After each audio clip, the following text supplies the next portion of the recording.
So ఇది ఈరోజు outfit అన్నమాట. ఎలా ఉంది? పొద్దున్నే బేవర్స్ గాళ్ళు ఎక్కువైపోయారు. చచ్చా బాలేదన్నా చేసేది ఏం లేదు. వర్షం బయట పడుతుంది, సో బయటకు వెళ్ళాలి కాబట్టి ఇవే వేసుకోవాలి.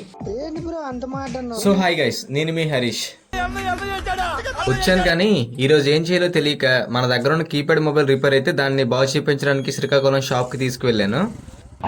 నా మతిమరుపు ఎలాంటిదంటే ఇప్పటికి ఆ కీప్యాడ్ డిస్ప్లే పోయి 2 months కంటే ఎక్కువ అవుతుంది. నేను శ్రీకాకుళం వెళ్ళిన ప్రతిసారి తీసుకెళ్లాలి అనుకోవడం మర్చిపోవడం. చూసారా సార్ డబుల్ యాక్షన్. ఆమదాన వలసలో ఈ బ్రిడ్జ్ ఎక్కినప్పుడు ఏమో గానీ దిగినప్పుడు మాత్రం అనిపిస్తుంది. 1 year బ్యాక్ ఆమదాన వలస నుంచి శ్రీకాకుళం వెళ్లే రోడ్ ఎలా ఉండేదో మీ అందరికీ తెలుసు.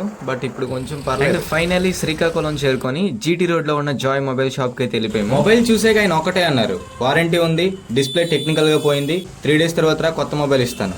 ఆ ఒక్క మాటతో లేచి 2 జేబుల్లో చేతులు పెట్టుకుని నడుచుకుంటూ వెళ్ళిపోతున్నాను. నేను ఎక్కడికి వెళ్తాను కూడా నాకు తెలియదు. నేను శ్రీకాకుళం ఎప్పుడు వెళ్ళినా ఈ సిగ్నల్ పాయింట్ దగ్గర మాత్రం రెడ్ కలరే ఉంటది. తర్వాత కొంచెం ముందుకెళ్లి బండి సైడ్ కాపేసి అద్దంలో నన్ను నేనే చూసుకొని మురిసిపోయింగ్ మైసెల్ఫ్ అనమాట. తర్వాత అక్కడ నుంచి స్లోగా ఇంటికి వెళ్ళిపోయి ఈ రోజు సాయంత్రాన్ని ఇలా మామిడి తాండ్రతో సెట్ చేసాం విత్ చాయ్. చాలా బాగుంటది. అమ్మాయి ఏం టార్చర్.